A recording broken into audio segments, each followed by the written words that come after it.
Tak já vás zdravím, Tomáš Miksa, systém Ergobody. Dneska si opět ukážeme nějaké nové funkce. Minule jsme si zakládali nové pracoviště, zakládali jsme si nového klienta. Dělali jsme to standardním způsobem. Já vám dneska ukážu efektivní způsob, jak nestrácet čas při vyplňování kontaktních údajů na pacienta.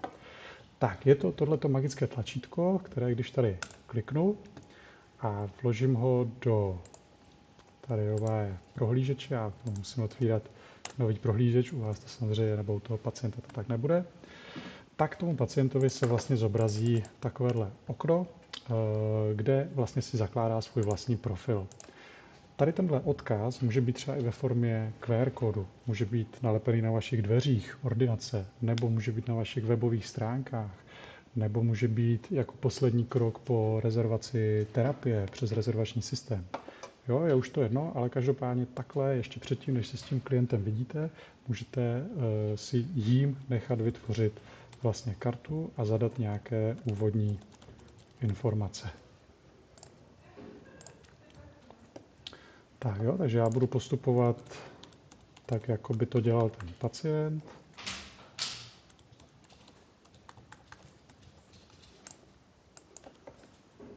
Tak, tady si zadám základní informace.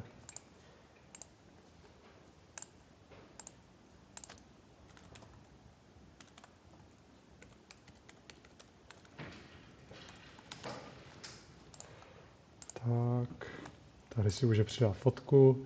Každopádně musí potom potvrdit odkaz na mailu, takže já to rovnou tady udělám.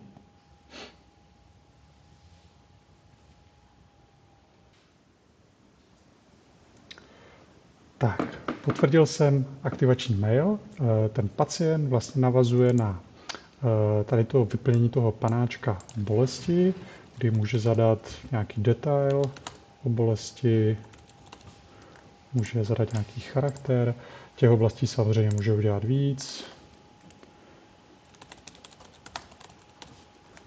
Jo, je to nějaká informace, s kterou vlastně, když k vám přichází ten pacient, tak už ji vlastně máte dopředu.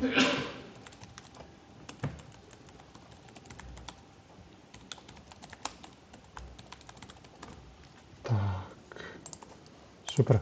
Když tohleto pacient vyplní, ten systém mu poděkuje za ty informace a vlastně navede ho na ten jeho profil, do kterého mu potom můžete sdílet různé videa, komunikovat s ním a tak dále, ale to až příště.